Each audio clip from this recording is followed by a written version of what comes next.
సిరిసిల్ల జిల్లాలో ప్రోటోకాల్ రగడ తీవ్ర ఉద్రిక్తతకు దారితీసింది. ప్రోటోకాల్ ఇష్యూపై నిలదీసిన బీఆర్ఎస్ నేతలపై కాంగ్రెస్ నేతలు దాడికి దిగారు. గంభీరావుపేట వడ్ల కొనుగోలు కేంద్రం ప్రారంభోత్సవంలో స్థానిక ఎమ్మెల్యే ఫోటోను అధికారులు పెట్టలేదు. దీంతో అధికారులను బీఆర్ఎస్ నాయకులు నిలదీశారు. అంతటితో బీఆర్ఎస్ నాయకులపై కాంగ్రెస్ నేతలు మూకుమ్మడిగా దాడికి దిగారు. ప్రోటోకాల్ రగడపై నిలదీయడంతో దాడికి దిగడంపై బీఆర్ఎస్ నాయకులు ఫైర్ అయ్యారు.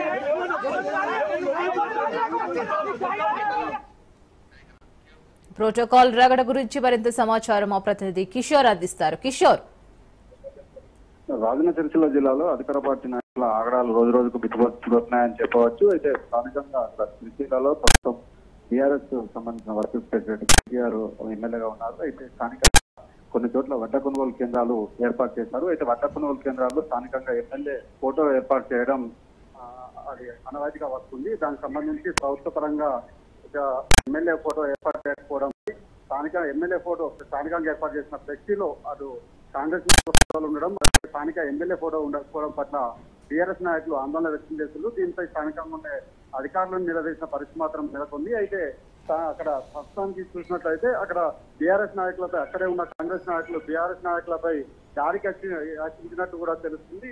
ఇరు వర్గాల మధ్య కూడా పరస్పర ఒకరిపై ఒకరు దాడికి యత్నించినట్టు కూడా తెలుస్తుంది. మొత్తానికి అటు స్థానికంగా ఉండే ఎమ్మెల్యే ఫోటోను ఎందుకు పెట్టలేకపోవడంపై నిలదీసిన బీఆర్ఎస్ నాయకులపై దాడి చేయడం పట్ల అటు బీఆర్ఎస్ నాయకులు ఆందోళన వ్యక్తం చేస్తున్నారు. అసలు ధర్నాకు కూడా దిగిన పరిస్థితి మాత్రం కనిపిస్తుంది. అయితే ఇటు గంభీరావుపేటలో జరిగిన ఘటనకు సంబంధించి అటు బీఆర్ఎస్ నాయకులు కూడా ఆగ్రహం వ్యక్తం చేస్తున్నారు. దీనిపై మరింత ధర్నాలు చేస్తామంటూ కూడా బీఆర్ఎస్ నాయకులు చెప్తున్న పరిస్థితి మాత్రం కనిపిస్తుంది. మొత్తంగా ఇటు నిజామాబాద్ లో చూసుకున్నట్లయితే తాజాగా నిన్న కూడా పాల్కొండలో అటు ప్రశాంత్ రెడ్డితో పాటు అటు మంత్రి జూపల్లికి సంబంధించిన ఇద్దరి మధ్యన మాటలుద్దం జరగడంతో అటు టీఆర్ఎస్ నాయకులపై స్థానికంగా ఉండే కాంగ్రెస్ నాయకులు కూడా దాడికి యత్నించారు. ఈ దాడిలో కొంతమంది టీఆర్ఎస్ నాయకులు కూడా గాయాలపడిన పరిస్థితి మాత్రం కనిపిస్తుంది. ఈ రోజు తాజాగా ఇటు గంభీరావుపేటలో కూడా సిరిసిల్లకు సంబంధించి కూడా ఇలాంటి ఘటనలు జరగడం పట్ల టీఆర్ఎస్ నాయకులు ఆందోళన వ్యక్తం చేస్తున్నారు.